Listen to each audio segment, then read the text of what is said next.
Hey, what's going on, everyone? And yeah, as you can see, have the Super Neo 29 candy fired up right now. I was hoping to play a few games this evening, but unfortunately upon firing it up, immediately noticed a little bit of an issue, as you'll be able to tell looking right here. Yeah, the lit marquee area up here seems to be suffering from a bad bulb inside of this thing, and yeah, I mean, I'm hoping it's just a bulb that's kind of on its way out that just needs to be replaced. I suppose as well it could be a ballast issue. Either way, not such severe issues or anything like that, should be fairly easily remedied, but yeah, kind of unfortunate because it's just kind of pulsing intermittently, flashing like crazy, kind of would give you a headache if you sat down for any length of time and attempted to play a game. But yeah, it's just what we're looking at right here, and I don't know, I believe the actual bulb, the fluorescent bulb, is like a 12-inch 10-watt bulb that goes in there, so may or may not prove difficult to track down. We'll have to see, but gonna have to open this thing out and, you know, see what's going on in there, and hopefully get that bulb replaced soon.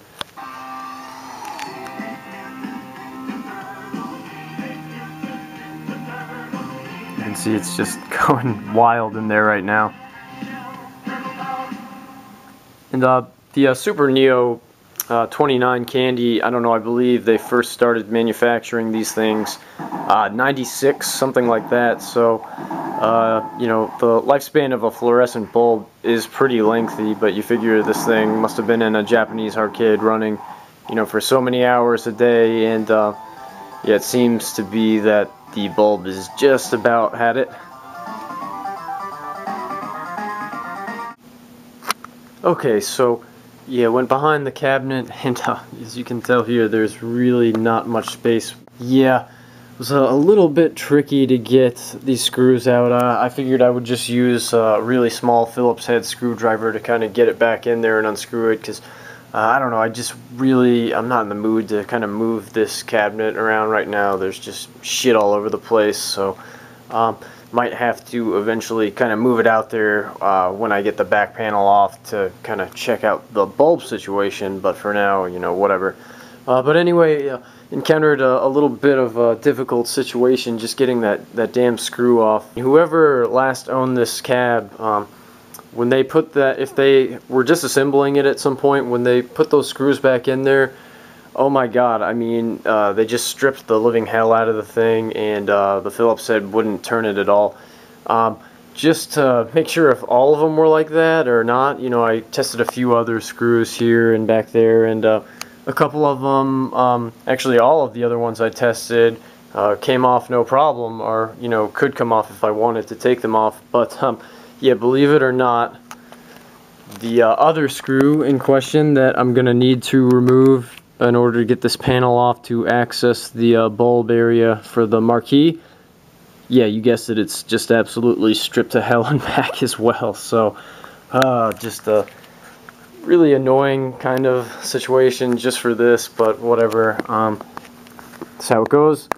Took a little bit of elbow grease, and yeah, I just actually ended up using a pair of small pliers that I could kind of wedge back in there. So kind of going to, I suppose, rinse and repeat for the other screw in question, and then should be able to remove that bulb and see what's going on in there. Might have to move this thing out a little bit of a ways just to get the bulb out and check out what's going on in there. But yeah, I'll put up another part of the video if I successfully manage to get that other screw off and kind of gain access to a better view of what's going on inside the marquee area with that bulb that's flashing intermittently. So yeah, check you later.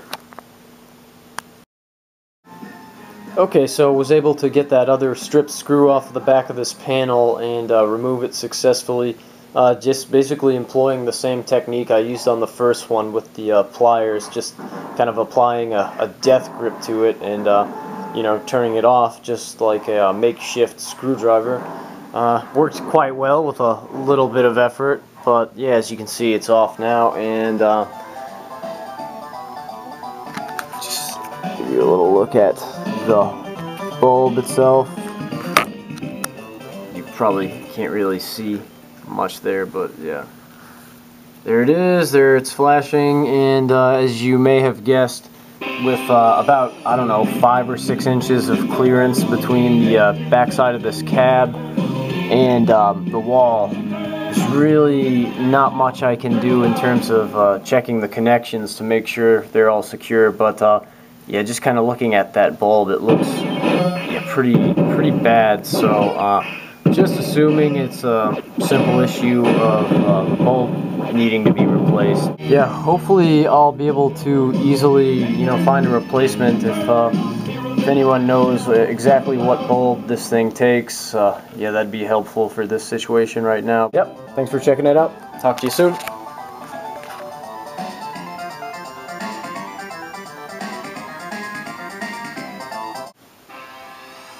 Okay, so back with the final part of the video, and as you can see, the marquee is fully lit once again, no flickering. The fluorescent tube is functioning perfectly, so yeah, very awesome. Quite pleased to have this thing looking nice once again. Yeah, I'll just kind of briefly turn off the lights here so you can get a better view of the glow of the marquee.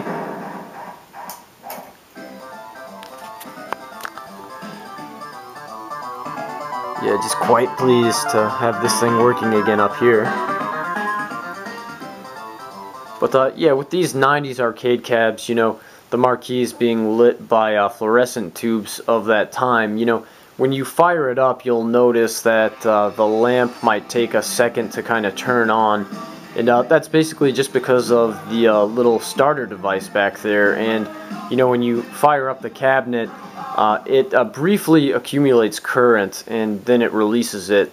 So you'll see the bulb power on then.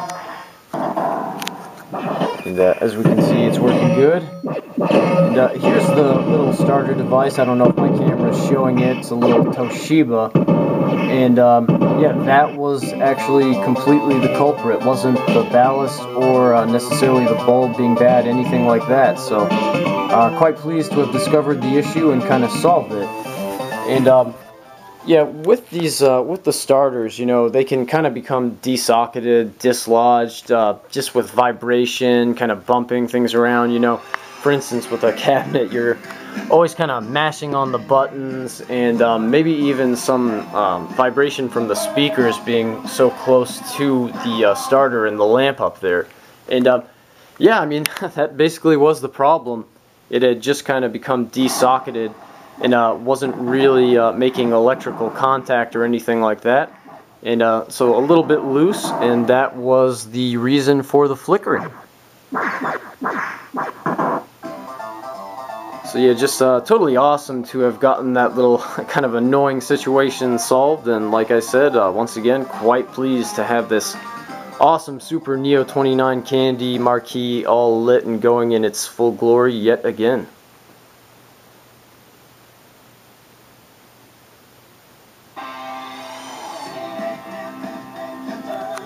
And if you're if you've got a bad starter, you think, and you're trying to replace it, I can kind of wedge back here.